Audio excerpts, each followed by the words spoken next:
चलिए जानते हैं मध्य प्रदेश की 25 बड़ी खबरों को सिर्फ 10 मिनट में। लेकिन उससे पहले वीडियो को लाइक और चैनल को सब्सक्राइब जरूर करें। गायों को बचाने के चक्कर में पलटा बारदाने से लदा ट्रक। कटनी के NH 43 पर जुहल्ला मोड़ पर हुआ हादसा। कटनी के राष्ट्रीय राजमार्ग 43 पर जुहल्ला मोड़ के पास बारदाने से लदा एक ट्रक पलट गया। ट्रक पलटने का कारण गायों को बचाने की कोशिश थी। हादसे में ट्रक का चालक और परिचालक मामूली रूप से घायल हुए हैं। उन्हें तुरंत पास के अस्पताल में इलाज के लिए ले जाया गया। प्रशासन और स्थानीय लोग दुर्घटना स्थल पर पहुंचे और ट्रक को हटाया। ड्राइवर और कंडक्टर सुरक्षित हैं, लेकिन सड़क पर ट्रक पलटने से थोड़ी देर के लिए जाम लग गया।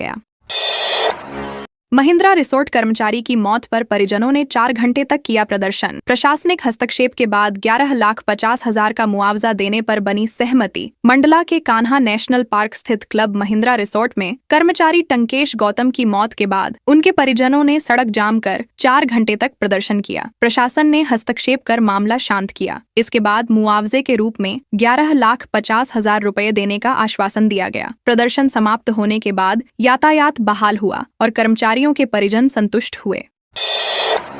छिंदवाड़ा में गंदा पानी पीने से बीमार महिला की हुई मौत। परिजनों ने अस्पताल में किया हंगामा। छिंदवाड़ा के रजौला गांव में 36 वर्षीय महिला दुर्गा चंद्रवंशी गंदा पानी पीने से बीमार हुई और रविवार सुबह उसकी मौत हो गई। परिजन जिला अस्पताल ले गए थे, जहां मौत के बाद उन्होंने इलाज में लापरवाही का आरोप लगाते हुए हंगामा किया। गाँव में इस समय करीब 400 लोग इसी दूषित पानी से प्रभावित थे। प्रशासन ने गाँव में पानी की आपूर्ति जाँचने के लिए स्वास्थ्य और जल आपूर्ति विभाग को निर्देश दिए हैं।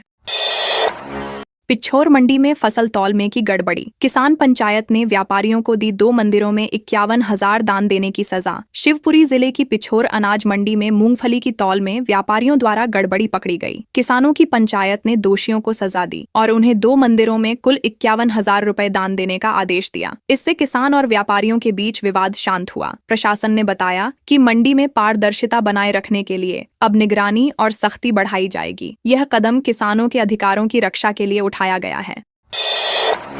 महाराष्ट्र में बंधक बनाए गए 12 मजदूर मेहर लौटे। दीपावली पर हुआ था मामले का खुलासा। मेहर के 12 मजदूर जो महाराष्ट्र के जालना में लगभग 1 महीने से बंधक बनाए गए थे, जिला प्रशासन और पुलिस के संयुक्त प्रयासों से सुरक्षित घर लौट आए। मजदूर ट्रेन से इटारसी होते हुए मेहर पहुंचे। उनके साथ जबरदस्ती काम कराया जा रहा था और धमकियां दी जा रही थीं। प्रशासन ने कहा कि इस तरह के मामलों को रोकने के लिए भविष्य में निगरानी और सुरक्षा बढ़ाई जाएगी। परिवारजन मजदूरों को देखकर बेहद खुश हैं।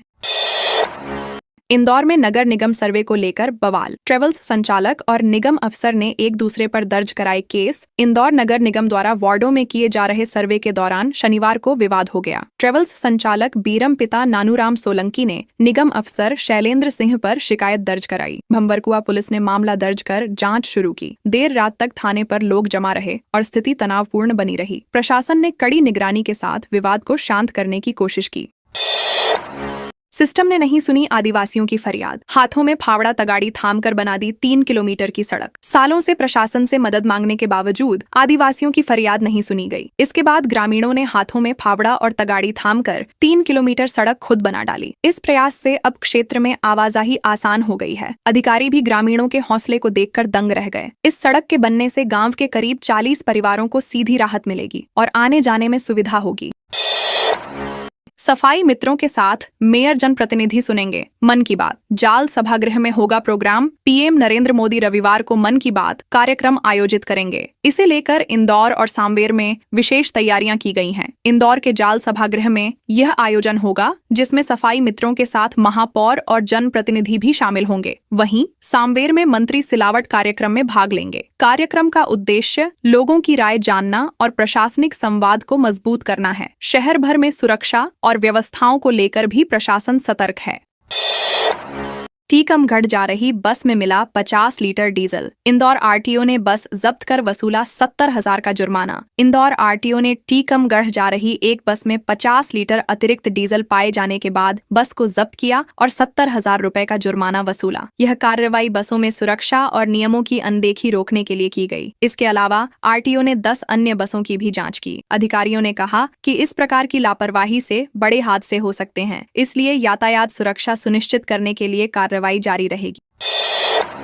नरसिंहपुर में 9 आरोपियों को किया गया गिरफ्तार। 15 लाख की स्मैक के साथ अवैध हथियार भी हुए बरामद। नरसिंहपुर पुलिस ने शनिवार को कार्रवाई कर 9 आरोपियों को गिरफ्तार किया। छापेमारी में कोतवाली, गाडरवाड़ा, साईंखेड़ा, तेंदुखेड़ा और स्टेशनगंज थाना क्षेत्रों से लगभग 15 लाख रुपए मूल्य की 117 ग्राम अवैध स्मैक और गांजा बरामद हुआ। इसके अलावा करीब 1 लाख रुपए मूल्य के अवैध हथियार भी पुलिस ने जब्त किए। कार्रवाई के दौरान अपराधियों के नेटवर्क की जानकारी भी पुलिस ने जुटाई। झाबुआ की थांदला मंडी में कृषि उपज भीगी। अचानक बारिश से व्यापारियों को हुआ नुकसान। झाबुआ जिले में अचानक हुई बारिश से थांदला मंडी में किसानों और व्यापारियों की कृषि उपज भीग गई। गोदामों की कमी और खुले में रखी उपज के कारण नुकसान हुआ। मंडी में खरीफ फसल और अन्य कृषि सामग्री बारिश से प्रभावित हुई। प्रशासन ने बताया कि मंडी की संरचना और गोदामों की संख्या बढ़ाने पर विचार किया जाएगा ताकि भविष्य में इस तरह के नुकसान को रोका जा सके। कल्याणपुरा में चोरी आगजनी के बाद बाजार बंद। आक्रोशित व्यापारियों ने दिन भर सड़क पर किया विरोध प्रदर्शन। झाबुआ जिले के कल्याणपुरा में रात हुई चोरी और आगजनी की घटना के विरोध में शनिवार को बाजार पूर्णतः बंद रहे। आक्रोशित व्यापारियों ने सड़क पर प्रदर्शन किया। देर शाम एएसपी डॉक्टर शिवदयाल सिंह घटनास्थल पहुंचे और नागरिकों को अपराधियों की शीघ्र गिरफ्तारी का भरोसा दिलाया। प्रशासन ने कहा कि सुरक्षा बढ़ाई जाएगी और ऐसी घटनाओं की पुनरावृत्ति रोकने के लिए निगरानी और पुलिस पेट्रोलिंग मजबूत की जाएगी।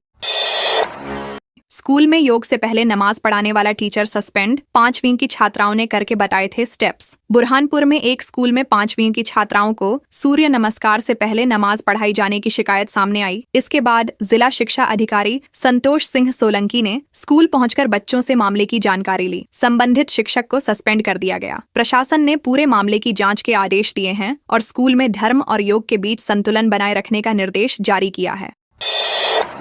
राह चलते आदमी ने भाजपा नेता की कॉलर पकड़कर जमकर मारे थप्पड़। कांग्रेस बोली, जंगल राज में बीजेपी नेता भी हैं असुरक्षित। विदिशा में स्कूटी पर बैठे भाजपा नेता और अधिवक्ता विमल प्रकाश तारण को अचानक एक व्यक्ति ने पकड़कर लगातार थप्पड़ मारे। जब हमला करने वाले को लगा कि कोई वीडियो बना रहा है तो वह वहां से भाग गया। इस घटना के बाद कांग्रेस ने कहा कि जंगल राज में बीजेपी नेता भी सुरक्षित नहीं है। पीड़ित नेता ने केंद्रीय मंत्री से मुलाकात कर सुरक्षा की मांग की है। प्रशासन ने घटना की जांच शुरू कर दी है और आरोपी की तलाश की जा रही है। मऊगंज कलेक्टर ने सूक्ष्म सिंचाई परियोजना का किया निरीक्षण। दिसंबर तक कार्य पूरा करने के दिए निर्देश। मऊगंज कलेक्टर संजय कुमार जैन ने नई घड़ी क्षेत्र में निर्माणाधीन सूक्ष्म दबाव सिंचाई परियोजना का निरीक्षण किया। उन्होंने दिसंबर तक परियोजना पूरा करने के निर्देश दिए। इस परियोजना से 37,000 हेक्टेयर जमीन को सिंचाई का लाभ मिलेगा। कलेक्टर ने काम की गुणवत्ता और समयबद्धता पर विशेष ध्यान देने को कहा और सुनिश्चित किया कि किसानों को आगामी सीजन में पानी उपलब्ध हो। व्यापमं घोटाले का फरार सॉल्वर 6 साल बाद हुआ गिरफ्तार। सीबीआई ने अलीगढ़ से पकड़ा। ग्वालियर में सीबीआई ने व्यापमं घोटाले के फरार सॉल्वर मोहम्मद जावेद को अलीगढ़ से गिरफ्तार किया। जावेद पिछले 6 साल से फरार था। उसे विशेष सत्र न्यायालय में पेश कर जेल भेजा गया। जावेद 2009 के पीएमटी मामले में शामिल था और घोटाले में महत्वपूर्ण भूमिका निभा रहा था। गिरफ्तारी से व्यापमं मामले में जांच में तेजी आएगी। सीबीआई ने कहा कि अन्य फरार आरोपियों की भी तलाश जारी है। शाजापुर में संघ प्रचारक को धमकी देने वाला आरोपी गिरफ्तार। साइबर सेल की मदद से पकड़ाया। शाजापुर पुलिस ने संघ प्रचारक सोहन परमार को सोशल मीडिया पर जान से मारने की धमकी देने वाले आरोपी को 24 घंटे के भीतर गिरफ्तार किया। आरोपी ने अश्लील गालियों के साथ गला रेतने की धमकी दी और संघ व समाज के खिलाफ आपत्तिजनक शब्दों का इस्तेमाल किया। साइबर सेल की मदद से आरोपी का पता लगाया गया। पुलिस ने बताया कि आरोपी बड़ौद का निवासी है और मामले की आगे जाँच जारी है।